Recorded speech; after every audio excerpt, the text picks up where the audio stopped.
நமச்சிவாய வாழ்க. எல்லா உயிர்களும் இன்புற்று வாழ்க.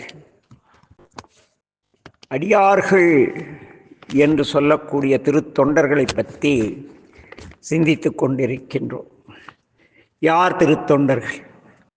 அவர்கள் எப்படி இருப்பார்கள்? முத்தநாதனைப் போல மைபோதி விளக்கு என்ன மனதில் கருப்பு வைத்து கையிலே புத்தக கவழி ஏந்தி அங்கே மெய்ப்பொருள் நாயனாரை பறிக்க வந்தானே முத்தநாதன். அப்படிப்பட்ட முத்தநாதர்கள் நிறைய இன்று இருக்கிறார்கள். அவருடைய செயல்கள் பூரா உங்களை வசப்படுத்துவது. நல்ல திருநீர், ஒரு 2000 ரூபாய்க்கு ருத்ராட்ச மாலை, கரிய திருநீர், சிவாய நம, அப்படி ஒரு பந்தா பணிவா அப்படி சொல்லிட்டு இந்த அடிமைகள் போல கும்பிட்டுட்டு நான் அதை செய்கிறேன் இதை செய்கிறேன் பணம் கொடுங்கள் என்று கேட்டு, நீங்கள் எனக்கு தொடர்ந்து பணம் தர வேண்டும், இல்லை என்றால் அந்த பாவம் உங்களை பற்றும், நான் செய்யும் திருப்பணிக்கு இடையூறாக இருப்பதால் அந்த பாவம் உங்களை பற்றும் என்றும் எல்லாம் ஏசிக்கொண்டு வாழ்பவர்கள் அடியார்கள் கிடையாது. சேக்கிழார் பெருமான் நம் போன்றவர்கள் தெளிவடைவதற்காக திருத்தொண்டர்கள் எப்படி இருப்பார்கள் என்பதை பற்றி மிக மிக மிக மிக தெளிவாக பெரிய புராணத்திலே எடுத்து கூறியிருக்கிறார். எத்தகைய தன்மையாளர்கள் இந்த திருத்தொண்டர்கள் என்பதை நம்முடைய பெருமானை தவிர வேறு யாருக்கும் கூற இயலாத நிலை. ஏனெனில் அந்த தொண்டர்களுடைய சிறப்பு என்பது மிக பெரியது.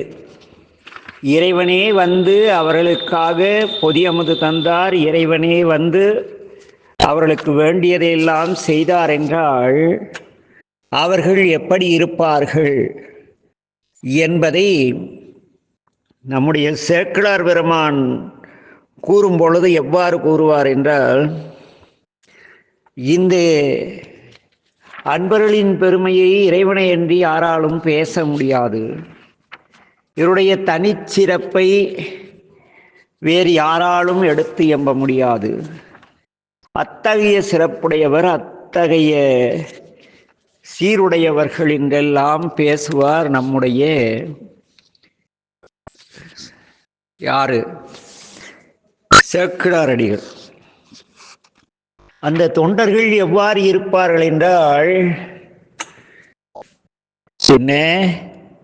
அறந்தை தீர்க்கும் அடியவர் மேனிமேல் நிறந்த நீற்று ஒளியாள் நிறை தூய்மையாள் புறந்த அஞ்செழுத்து ஓசை பொழிதலால் பரந்த 1000 பார்க்கடல் போல்வது என்பார். அவருடைய தன்மை 1000 பார்க்கடல்கள் ஒன்று சேர்ந்தது போல ஒரு அளவிலாத நன்மை பயக்கக்கூடியது என்று பேசுவார். மாசிலாத மனிதிகள் மேனி மேல் பூசும் நீர் போல் உள்ளும் புனிதர்கள் என்று பேசுவார். அதாவது குற்றமில்லாத செய்கையுடைய உடம்புக்கு மாசில்லாத உடம்புன்னு பேர். மாசில்லாத உடம்புனா ஏதோ நோய் நொடி இல்லாத உடம்பு அப்படி கிடையாது. என்ன, யாராலும் குறை சொல்ல முடியாத நல்வாழ்க்கை வாழக்கூடிய உடலுக்கு மாசில்லாத உடல் என்று பெயர். அத்தகைய மாசில்லாத மனிதிகள் மேனிமேல் அவங்களுடைய கழுத்தில் கண்டமணி, ஒரே ஒரு கண்டமணி அணிந்திருப்பார்கள். 3, 4, 5, 6 இருக்காது. ஒரே ஒரு கண்டமணி என்பது அது மணி, ஒரே ஒரு வார்த்தை, அணிந்திருப்பார்கள். அது மட்டுமல்ல, அவர்கள் எப்படி இருப்பார்கள்? பூசும் நீர் போல் உள்ளும் புனிதர்கள் என்பார். அவர்கள் அணிந்திரு திருநீர் பால்குள் வெந்நீர், தூய வெந்நீர், சுண்ண வெந்நீர் என்று பேசப்படும் அந்த வெண்மையான திருநீரை அணிந்திருப்பார்கள். என்னையும் தன் சுண்ண வெந்நீர் அணிவித்து என்று சேக்கிழாரடிகள் பேசுவார். மன்னிக்கவும், என்னையும் தன் சுண்ண வெந்நீர் அணிவித்து என்று மணிவாச பெருமான் அச்சோப்பதியத்திலே பேசுவார். பால்குள் வெண்ணீற்றா என்று பேசுவார். தூவெண்ணீற்றர் என்று பேசுவார்கள் திருமுறையிலே. ஆக தூய வெண்மை நிறமுடைய திருநீரை அந்த அடியார்கள் அணிந்திருப்பார்கள். ஏனெனில் அவருடைய உள்ளம் எப்படி? அவர்கள் உள்ளம் தூய்மையானது. உள்ளும் புனிதர்கள், உள்ளத்தாலும் புனிதர்களாக, பிறருக்கு நன்மை பயப்பவர்களாக, பிறரை காயப்படுத்தாதவராக இருப்பார்கள். ஏனெனில் அங்கே ஒரு மறைபொருள் உண்டு. அணியும் திருநீரை வைத்தே ஒருவனை குணத்தை கூறிவிடலாம் என்று சேக்கிழார் அடிகள் முடிவிட்டார் போலும். என்ன? தூய வெந்நீர் அணிந்தவர்கள், அவர்கள் உள்ளமும் தூய வெண்மையானது, புனிதர்கள் என்று பேசுகிறார்கள். அதைவிட அடுத்து கூறுவார், மன தூய்மையுடன் 5 எழுத்து அன்பினால் ஓதுவார். மன தூய்மையோடு. நம்ம பஞ்சாயத்துன்னு சொன்னால் 10 ரூபா கொடுப்பாங்க அப்படியெல்லாம் சொல்ல மாட்டாங்க. என்னுடைய சுயநலத்துக்காக சொல்ல மாட்டாங்க. தன்னுடைய தலைவனுக்காக அன்பினால் 5 எழுத்து ஓதுபவராக இருப்பார்கள். ஆண்டவன் முன்பு சென்றால் மெய்தான் அரும்பி விதிர் விதிப்பு என்ற அந்த நிலை அடைவார்கள். எவ்வாறு? இல்லங்களிலே கணவன் முன் மனைவி செல்லும் பொழுது அந்த ஒரு உடல் நடுக்கம், ஒரு வியர்வை என்றெல்லாம் அந்த அச்சம், நாணம், மடம், பயிர்ப்பு இவற்றினால் அவர் உடலிலே ஒரு விதிர்ப்பு ஏற்படும் என்பார்கள். அதுபோல இறைவனை பார்த்தவுடன் இவருடைய உள்ளம் உடல் தளர்ந்து அந்த கெத்து இருக்காது. உடல் தளர்ந்துனா எளிமையாக சொல்ல போனால் கெத்து. நம்ம எப்படி கோயில் போகிறோம், நிமித்திட்டு போகிறோம், கழுத்து நிறைய ருத்ராட்சம் போட்டு நமச்சிவாய இப்படி மந்திரவாதி மாதிரி சொல்லிட்டு போகிறோம். சிவாய நம, அந்த சிவாய நமங்கிற பணிவு கிடையாது. இவர்கள் அப்படி அல்ல. அன்பினால் எதை செய்தாலும் அமைதியாக செய்வோம். ஆக அன்பினால் 5 எழுத்து ஓதுவார்கள். ஆண்டவன் முன் சென்றால் உடல் அப்படியே அப்படி எப்படி வாத்தியார் முன்னால் இருக்கிற பிழை செய்த மாணவனைப் போல. நாம் பிழை செய்பவர்கள் தானே. நம் சுயலாபத்திற்காக கோளறு பதிகம், பொன்பெற்ற பதிகம், பொருள் பெற்ற பதிகம் படிப்பவர்கள் நாம். அதே பிழை. ஏனெனில் உடையவர்கள் நமக்கு இல்லாத அவநம்பிக்கையினால் அதை படிக்கின்றோம். ஆக அங்கே அவர்கள் அந்த மெய்யடியார்கள் எப்படி இருப்பார்கள் என்றால் அப்படியே மெய்தான் அரும்பி விதிர்விதித்து இருப்பார்கள். அதே சமயத்திலே ஆலயத்திற்கு சென்றால் அந்த இறைவன் முன்னால் இன்றதும் அவர் நிலை எப்படி இருக்கும் எனில் நம்முடைய திரு எம்பாவையிலே வரும். என்ன வரும்? தென்னா என்னா முன்னும் தீசேர் மெழுகுப்பாய் என்னானை இன்னறையன் என்று என் அமுது என்றோரும் பல நேரமாக சொல்கிறோம், நீ இன்னும் உறங்குகிறாய் என்பார். அந்த ஆன்மாவின் தன்மை தென்னாடுடைய சிவனே போற்றி என்று சொல்ல வந்த அந்த பெண் தென்னா அப்படிங்கக்குள்ளவே கண்ணீர் அரும்பி உள்ளம் எதும்பி ததும்பி உள்ளம் பொய்தான் தவித்து அப்படி போயிடும். அந்த நிலையிலே அந்த அன்பர்கள் இருப்பார். அந்த நிலை வந்தால்தான் நம்ம ஏதோ திருத்தொண்டு செய்வோர்னு ஓரளவுக்கு புரிஞ்சுக்கலாம்னு வச்சுங்களேன். அதை விட இன்னும் சிறப்பு என்னன்னா, இவர்கள் எந்த துன்பம் வந்தாலும் இறைவனை வழிபடுவார்கள்.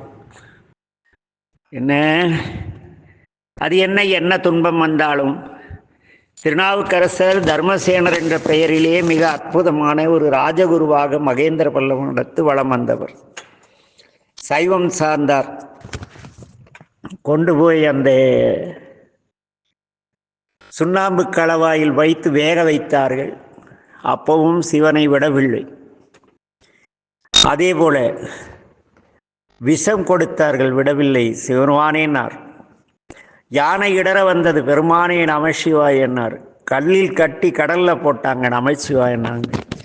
நமக்கு அப்படியெல்லாம் பெரிய துன்பம் வராது. திடீர்னு நமக்கு விருப்பமானால் உடல்நிலை சரியில்லாத போகலாம், அல்லது நமது பொருளாதார ரீதியான அடி வாங்கலாம். எவனாவது வந்து நீங்கள் இந்த சிவனை கும்பிட்டு தான் இப்படி ஆயிட்டீங்கன்னா கொஞ்சம் யோசிக்க ஆரம்பிச்சிடும். உடனே போய் ஐயோ சிவருமான கும்பிட்டு இப்படி ஆயிடுச்சே, ஞானசம்பந்தரை பிடிச்சிக்கலான்னு போய் கோளறுபதியும் படிப்போம். அந்த கோளறுபதியத்தில் ஒரு ரகசியம் இருக்குது. அவை ஆசிரு நல்ல அவை குற்றமில்லாத அந்த 9 பேரும் என்ன செய்வாங்கன்னா, நல்ல அடியார் அவருக்கு மிகவே அப்படியெல்லாம் சொல்லிட்டு, தானொரு கோளும் நாளும் அடியாரை வந்து அழியாத வண்ணம் முறை செய். சொக்க ரோட்டில் போய் வண்டியிலேருந்து உளுந்து மண்டை அடிபட்டு மண்டை செதறி ஒரு 10 தையல் போகணுன்னு விதி இருந்தா லேசாக ஒரு கீறு விட்டு காப்பாற்றிடும். அதுதான் அழியாத வண்ணம் முறை செய்து, அதுதான் அழியாத வண்ணம் உதைக்கிறது. அப்படி உதைத்தாலும் கூட என்ன செய்வோம், இறைவனை வழிபடும் நிலையை மாறமாட்டார்கள். அது இல்லாமல் குற்றமில்லாத குணமுடையவர், எந்த விதமான குற்றமும் அவர்களால் கண்டுபிடிக்கவே முடியாது. அப்படிப்பட்ட குணமுடையவர்கள். ஓடும் பொன்னும் ஒன்று போல் நினைவார்கள். பணம் கொடுத்தாலும் அதே மாதிரி திருநீர் வச்சு விடுவாங்க, பணம் கொடுக்கலனாலும் திருநீர் வச்சு விடுவாங்க. இன்றைக்கி பெரும் செல்வந்தர்கள் வந்தால் பக்கத்தில் போய் இன்றைக்கி குரு அப்படின்னு சொல்கிற பல ஃப்ராடுங்க. அந்த வார்த்தையெல்லாம் தவிர்க்க முடியல என்னால். ஏன்னா அந்த அடியாருக்குடி இலக்கணமே இல்லாமங்க இவங்க எப்படி குரு ஆக முடியும் இல்லையா? அவர்கள் எப்படி இருப்பார்கள்? எளிமையாக இருப்பார்கள். செல்வந்தனாயினும் ஏழையாயினும் ஒன்று போல் நோக்கி அவர்களுக்கு திருநீர் அணிவித்து அவர்களால் அன்பு காட்டுபவர்களாக இருப்பார்கள். பெரும் பொருள் கிடைத்தாலும் ஏற்றுக்கொள்ள மாட்டார்கள். இது என்னங்க சாமி கொடுக்காதான் நீங்கள் கொடுக்க போகிறீங்க, விடுங்க பெருமான் இருக்கான்னு மறுதளிப்பார்கள் மெய்த்தொண்டர்கள். என்ன, அவர்கள் உழைப்பால் வந்த பொருளிலே விளக்கேற்றுவார்கள், அவர்கள் உழைப்பால் வந்த பொருளிலே அன்னம்பாளிப்பு செய்வார்கள், அவர்கள் உழைப்பில் வந்தலே அன்ன தானம் செய்வார்கள், அவர்கள் உழைப்பில் வந்த பொருளினால் குங்குளியம் போடுவார்கள், ஊதுபத்தி போடுவார்கள், பெருமானுக்கு மாலை அணிவிப்பார்கள். எல்லாம் அவருடைய உழைப்பினால் வந்த பணத்தில் அறக்கட்டளை வைத்தோ அல்லது திருக்கூட்டம் அமைத்தோ ஆளுக்கு 100 ரூபா போடுங்கன்னா செய்ய மாட்டாங்க. இந்த தொண்டர்கள் அப்படியெல்லாம் செய்ய மாட்டாங்க. அவங்க ஒரு சேவை வச்சுருப்பாங்க. என்ன, ஒருத்தர் பூ வாங்கிட்டு வருவார், ஒருத்தர் குங்குளியம் போடுவார். எங்கள் ஊரில் அப்படி நடந்தது. இப்போ கோயில் இடிச்சிட்டாங்க திருப்பணிக்காக. எங்கள் ஆலயத்தில் நாங்கள் பணி செய்த பொழுது ஒரு ஐயா தண்ணி எடுத்து கொடுப்பார், ஒரு ஐயா சாமிக்கு அபிஷேகம் பண்ணுவார், இன்னொரு ஐயா அலங்காரம் பண்ணுவார், அடியேன் பூ பறித்து கொண்டு கொடுப்பேன், இன்னொரு ஐயா சந்தனம் அரைப்பார். அவங்கவங்க ஒரு பணி செஞ்சுட்டு சாமி நிறைவு அலங்காரம் பண்ணிட்டு ஒரு பக்கம் போய் கிடப்பது எங்களுடைய வேலை. என் கடன் பணி செய்து கிடப்பது. பணி செய்துட்டு டம் அடிச்சுக்காத ஒரு ஓரமாக போய் உட்கார்ந்துக்குவாங்க. அப்படிப்பட்ட தன்மையர் இந்த தொண்டர்கள். இவர்கள் கழுத்தில் நகையாக ருத்ராட்சம் மற்றும் அணிந்து எளிமையான தூய வெள்ளை ஆடையும் அதன் மேல் அரையாடையும் கோவண ஆடையும் அணிந்திருப்பார்கள். காவி கட்டி காவிக்கு மேலே பட்டு. யாராய் ஏமாத்துறீங்க? வேடமாக போடுறீங்க, சினிமாவில் நடிக்கிறீங்க. கட்டுறது உள்ள காவி, வெளியே பட்டு துண்டு. நம்ம அணிகிற துண்டில் எத்தனாயிரம் பட்டுப்புழு செத்து போயிருக்கும் இல்லை? எங்கே சைவம்? வேடத்தில் கூட சைவம் கிடையாது. ஏன் அவர்கள் அந்த நான் சொல்ல நம்முடைய சேக்கிழாரடிகள் சொல்ல நகையாக ருத்ராட்சத்தையும் எளிமையான ஆடை அணிந்தவர்களாகவும் இருப்பார்கள். தான் செய்யும் தொழில் அனைத்தும் இறைவனுடைய பணி என்று நினைப்பார்கள். நான் ஒரு தொழிற்சாலை வைத்திருக்கின்றேன் என்றால் இந்த தொழிற்சாலை இந்த பூமிக்கு உரியவனுடையது, சிவருமானுடையது. இந்த ஆலயத்தில் நான் செய்வது சிவருமான் சிருஷ்டி செய்த இந்த உலகத்திற்கு சில பொருள்கள் கிடைப்பதற்காக என்று உணர்ந்து அந்த தொழிலுக்கு முதலாளியாக இறைவனை நினைத்து அந்த தொழிலை மனம் மொழி மெய்களால் உண்மையாக செய்து அதனால் வரும் பொருளை கொண்டு இறைப்பணி செய்வார்கள். பிச்சை எடுத்தெல்லாம் செய்ய மாட்டாங்க. நான் பிச்சை எடுத்து எங்கள் அப்பனுக்கு சோறு போட்டால் வீடு கட்டி கொடுத்தா எங்கள் அப்பா குழுன்னு குடி வருவாரான்னு அப்படியெல்லாம் இல்லை. என்ன 4 பசங்க இருக்காங்கன்னா 4 பசங்களும் 1 2 நம்ம அப்பா அம்மாவுக்கு ஒரு வீடு கட்டலான்னு கடினமாக உழைத்து கட்டுனா அப்பா அது கட்டுறதுக்கான உதவியை அப்பாவே செய்வார். ஆக இவர்கள் ஈர அன்பினர். அன்பில் 2 இருக்குது. ஒன்று சுடு அன்பு. நான் யாராவது பிழை செஞ்சால் கண்டபடி என்ன மனோகரன் இதெல்லாம் சரியா, நீ பண்ணுறது சரியில்லை அப்படி திட்டுவேன். அது ஈர அன்பு கிடையாது, வெறும் அன்பு, காய்ந்த அன்பு. ஈர அன்பு என்னன்னா, என்னங்க தம்பி மனோகரன் நீங்கள் இப்படி பண்ணலாமா, எத்தனை தடவை உங்களுக்கு சொல்கிறது, இனியாவது கரெக்டாக செய்யக்கண்ணு அப்படின்னா அது ஈர அன்பு. அதுபோல் யாதும் குறைவிலார். அவர்கள் சோத்துக்கு இருந்தாலும் இல்லைன்னாலும் எல்லா நேரத்துலையும் அப்படியே இருப்பாங்க. நானும் திருநனாவில் இருந்து தேவராஜன் என்ற ஒரு தம்பியும் 96ன்னு நினைக்கிறேன், 1996 உழவாரப்பணி மதுரை போயிட்டு மதுரையிலேருந்து அப்படியே திருப்பழனம் போய் உழவாரப்பணி செய்கிறோம். உழவாரப்பணி செய்து அப்படியே நம்ம எங்கேயாவது போய் இரவு தூக்கமே இல்லை. முதல் நாள் வந்து திருவாரூர் தேரடியில் அந்த ஆத்தங்கரையில் ஒரு தேர் மாடத்து மேலே படுத்து தூங்கி கொசுக்கடி தாங்க முடியல. அடுத்த நாள் உழவார பணி செஞ்சுட்டு சாமி மலை போயிட்டு திருவையார் போனால் நிம்மதியாக தூங்க இடம் கிடைக்கணும், சாமி ஏதோ ஒரு வழி செய்வார்னு வந்தோம். அங்கே வந்த பொழுது பார்த்தோம், ஒரே ஒரு அன்பர் வந்து நல்ல ஜரிய வண்ண வேட்டி, செவன நல்ல திருமேனி, பெருமானை போல முழு நீர் திருநீர் 16 இடங்கள் அணிந்திருக்கிறார். பட்டு வேட்டியெல்லாம் கட்டியிருந்தார். என்ன அந்த யாதும் குறைவிலாருக்கு சொல்கிறேன்.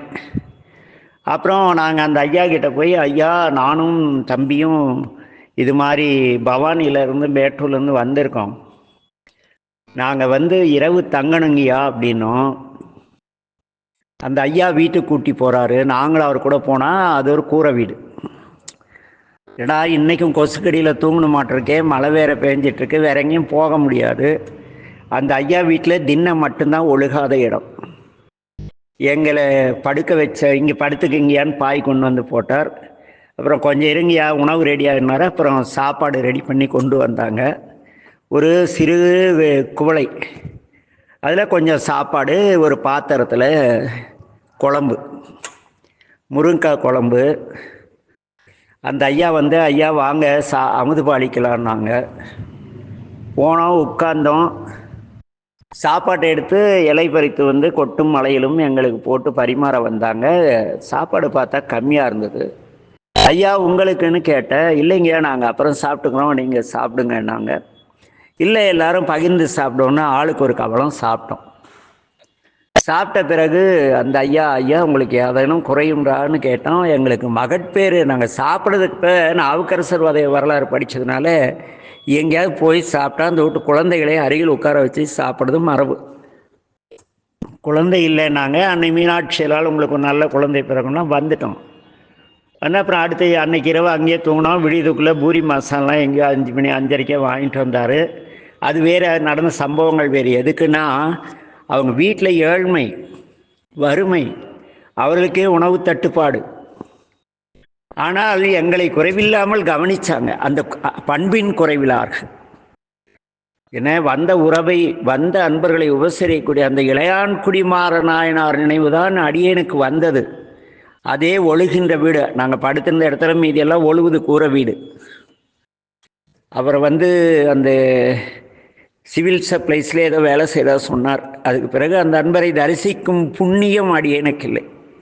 அவர் எங்கேயோ டிரான்ஸ்ஃபரில் அந்த ஏரியாவில் தான் எங்கேயோ இருப்பார். இந்த பதிவை கேட்டு யாராவது அந்த வெற்றி செல்வனை பற்றி தகவல் தெரிவித்தால் அடியேன் மிக மகிழ்வேன். ஆக எவ்வளோ இருந்தாலும் குறைவில்லாத தன்மையோடு இருப்பார்கள். அவருடைய வீரம் இருக்கிறதே, அதுக்கு இணையே கிடையாது. ஒசூரில் சந்திரசூடேஸ்வராவுடைய ஆலய திருப்பணி. திடீர்னு அங்கே இருக்கிற ஒரு அன்பருக்கு ஒரு தகவல் வருது, டிவிஎஸ்காரங்க இந்த சிவலிங்க சுயம்பை நோண்டி பார்த்து சுயம்பு இல்லைன்னா வேற சிவலிங்கம் வைக்கிறதா இருக்காங்க அப்படின்னு அந்த அர்ச்சகர் சொன்னார். அந்த அன்பர் அந்த டிவிஎஸ் சார்ந்து வாழ்பவர். அவங்கக்கிட்ட வேலையை எடுத்து தனியாக செஞ்சிட்டு இருந்தார். ஐயோ நம்பெருமானையே பேக்கிறால இந்த டிவிஎஸ்காரங்க யாருன்னு அங்கே இருக்கிற மாணிக்கவாசர் பெருமன்றத்தை சார்ந்த ரமணி அப்படிங்கிறவர் மூலம் ஒரு நோட்டீஸ் அடித்து இது மாதிரி சந்திரசூடேஸ்வரர், ஏன்னா அதுக்கு முன்னையே வந்து அங்கே ஒரு 36 அடி உயர நந்தி இருந்தது. பிரசன்னம் பார்த்துட்டு அந்த நந்தியை பாம்பிளாஸ் பண்ணாங்க, ஓட்டை போட்டு குண்டு வச்சு வெடிச்சாங்க சாமி டிவிஎஸ்காரங்க ஒசூரில் சந்திரசூடேஸ்வரா கோயிலில். அந்த அன்பர் தான் அதுக்கு வந்து அதை கேட்டு போய் எம்பிஸு, பேர் நல்ல பேர், ஒரு பிஜேபி எம்எல்ஏ கோபிநாத் அவங்ககிட்டலாம் போய் கேட்குறாரு. இந்த ராமகோபாலன் வந்து டிவிஎஸ்ல காசு வாங்கிட்டு அவங்க செஞ்சால் சரியாக இருக்குன்னு கேட்காத போயிட்டான். அந்த அன்பர் படாத பாடுபட்டு நைட்டாக நோட்டீஸ் அடித்து போடவும், அடுத்த நாள் தினத்தந்தி பேப்பரில் இது மாதிரி புரளி கிளம்பியதுன்னு போட்டு அந்த நமச்சிவாய வாழ்க என்று யார் யார் வீட்டில் அந்த அன்பர் சார்ந்த வீட்டில் நோட்டீஸ் ஒட்டியிருந்ததோ அத்தனை வீட்லையும் போய் உதைச்சாங்க டிவிஎஸ் ஆளுங்க ரவுடிங்களை விட்டு. ரமணியை எல்லாம் சரியான அடி வாங்கினார். எல்லாம் அந்த அன்பரை வெட்டுவதற்கு இரவு நேரங்களில் டிவிஎஸ் உடைய எடுபிடிகள் வந்து கத்தியோடு வருவாங்க. அத்தனையும் தாக்கு பிடித்து போராடி எப்படியோ சந்திரசூடேஸ்வராவும் மரகதாம்பாளும் அந்த இடத்த விட்டு நவகாத அளவுக்கு அந்த அன்பர் உயிரை பணயம் வைத்தார். அவர் இன்றும் வாழ்ந்து கொண்டிருக்கிறார். என்ன அதற்கு பிறகு டிவிஎஸ்காரங்களே வந்தாங்க, நாங்கள் வந்து அப்படியெல்லாம் செய்ய மாட்டோம், நாங்கள் அப்படிப்பட்ட ஆட்கள் இல்லை, மரகதாம்பாளையும் சந்திரசூடேஸ்வரையும் தொந்தரவு பண்ண மாட்டோம்னு சொல்லிட்டு முருகப்பெருமான் ஆறுமுகப்பெருமானை பிரதிஷ்டை பண்ணியிருந்த இடத்துல இருந்த ஒரு பெரிய சித்தருடைய கிட்டத்தட்ட 18 அடி ஜடாமுடி எலும்பெல்லாம் எடுத்து எரிச்சாங்க. அந்த கிருஷ்ணதாவர காலத்து கல்வெட்டுக்களை எடுத்து மண்ணுக்குள்ளே தள்ளி சமதரை பண்ணி மூடினாங்க. ஆனாலும் கூட மரகதாம்பாளும் சந்திரசூடேஸ்வரம் எஸ்கேப் போயிட்டாங்க. அப்படி அந்த வீரம். இரண்டாவது பெரிய புராணத்திலே எரிவத்தர் அரசனுடைய மனைவி, அரசனுடைய யானை அந்த மலர்குடையை பிடுங்கி போட்டதும் வெட்டினார் இல்லை வந்தவனெல்லாம். அந்த துணிவு அடியாரிடத்து இருக்க வேண்டும். என்ன ஆலயத்திற்கு ஒரு சின்ன இடையூறு வந்தால் கிளர்ந்து எழணும். நீ யாரா எங்கள் சமயத்தை பற்றி பேசுகிறவன்? நாக்கு அறுத்து விட்டார் ஒரு நாயன்மார் தெரியுமா?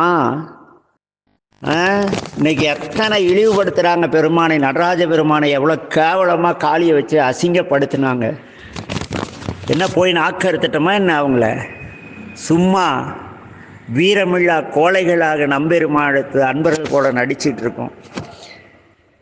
அதற்கு பிறகு சில சம்பவம் நடந்து திருவருள் அடியேனுக்கு துணை வர சில செயல்கள் செய்தோம்னு வைங்க. அது அப்புறம் இருந்தாலும் கூட என்ன இவருடைய சிறப்பை யாராலுமே, இந்த தொண்டருடைய சிறப்பை யாராலுமே சொல்ல முடியாது. அப்படிப்பட்ட சிறப்புடைய அவர்களை அந்த 63 நாயன்மார்களை பாட 63லாம் வராது. அதில் வந்து பிற்சேர்க்கையாக நம்முடைய நரசிங்க முனையனையர், சுந்தரர் இவங்களெல்லாம் வந்து பிற்பாடு சேக்கிழாரடிகள் தான் சேர்த்துனாங்க. பெரிய புராணம் அந்த திருத்தொண்ட தொகையில் கடைசியில் ஈற்றாக நம்முடைய ஆளாள சுந்தரை வளர்த்தியவர்களை வந்து சேர்த்துனாங்க. கிட்டத்தட்ட 50 தொகையடியார்கள் போக மீதி இருக்கிற எல்லா அடியார்களுடைய தனித்திறத்தையும் கூற திருக்கயிலாயிலத்திலே அந்த ஆழகால விஷம் வந்த பொழுது எம்பெருமான் பளிங்கு பாறையிலே தன்னை பார்த்து சுந்தரா வருக என்றதும் ஆளாள சுந்தராக என்னுடைய திருமேனி அந்த நிழலில் தெரிந்த உருவம் உயிர் பெற்று வருகிறது. அது பூமியில் பிறந்து இந்த திருத்தொண்ட தொகை பாடியது. அப்படிப்பட்ட சிறப்புடையவர்கள் இந்த தொண்டர்கள் என்று கூறி, தொண்டதம் பெருமை சொல்லவும் பெரியது. தொண்டர்கள் வேறு, அடியார்கள் வேறு. அடியார்கள் என்பவர்கள் சுயநலத்திற்காக நாம் பார்க்கிறோம் அல்லவா, திருவேடம் காவி அணிந்திருப்பார்கள், தன்னுடைய சுயநலத்திற்காக வேள்வி செய்வார்கள். இறையாலயத்திலே கும்பாபிஷேகம் என்றால் கூட கூலி பெற்று கொண்டு தான் செய்வார்கள். என் அப்பா அம்மா அப்பாவுக்கு ஒரு போய் கும்பாபிஷேகம் பண்ணி ஒரு கல்யாண காரியம் செஞ்சு வைக்க அதுக்கு ஒரு காசு. அப்புறம் நடராஜர் திருமேனி, அம்மையப்பர் திருமேனி செஞ்சுக்கிட்டு சிலை இல்லாத கோயிலெலாம் போய் ஒரு 20,000 10,000 வாங்கிட்டு அந்த சாமியை வச்சு வியாபாரம் பண்ணுவாங்க. இவங்கெல்லாம் வந்து அடியார்கள் கிடையாது, மேற்கண்ட அந்த தன்மையுடையவர்கள். அந்த அவருடைய சிறப்புத்தன்மை ஒன்று பேசுவார் நம்முடைய பெருமான். கேடும் ஆக்கம் கெட்ட திருவினார், ஓடும் பொன்னும் ஒக்கவே நோக்குவார், கூடும் அன்பினில் கும்பிடிலே அன்றி வீடும் வேண்டா விரலின் விளங்கினார்னு பேசுவார். நம்முடைய மணிவாசக பெருமான் வரலாற்றிலே எங்கள் ஆசான் ஒரு அற்புதமான செய்தி சொல்வார். அது என்னவெனில், மணிவாசர் முத்தியடையும் நிலை வந்துவிட்டது, திருவாசகத்தையெல்லாம் பெருமான் எழுதிவிட்டார். மணிவாசகா, உனக்கு வீடு பேர் தருகிறேன் வந்து விடுகின்றார். அதற்கு மணிவாசர் கேட்டான், சாமி திருக்கைலாயத்திலே என்னென்ன இருக்கிறது? அது அம்மா இருக்கா, நான் இருக்கேன், விநாயகர் இருக்காரு, எல்லாம் சொன்னார் சாமி. அப்போ மணிவாசர் கேட்டாராம், அங்கு மெய்யடியார்கள் இருக்கிறாருன்னு கேட்டாங்களாம். திருக்கைலாயத்திலே அடிமையே தான் ஆண்டவன், இது எல்லாம் சமம்னாராம். அப்படின்னா அடியார்கள் கூடக்கூடிய இந்த தில்லை சிற்றம்பலத்திலே நான் இருந்துறேன்னாராம். ஆக கூடும் அன்பில் கும்பிடுதலே அன்றி என்ன வீடும் வேண்டா விரலின் விளங்கினார் என்று கூறி அத்தகைய அடியார் பெருமக்களாக யார் வாழ்கிறார்களோ இல்லையோ, நாம் ஒவ்வொருவரும், இந்த பதிவை கேட்கும் ஒவ்வொருவரும் தினந்தோறும் ஆலயத்திற்கு ஒரு ஊதுபத்தி 2வது வாங்கி போய் போடுங்க. 4 உதிரிப்பூ வாங்கி போய் போடலாம். சாமிக்கு வருஷம் 2 துணி எடுத்து கொடுக்கலாம். சந்தனம் அரைச்சி கொடுக்கலாம். குங்குமம் கொண்டு போய் கொடுக்கலாம். விபூதி வாங்கி கொடுக்கலாம். எவ்வளோ தொண்டு இல்லை?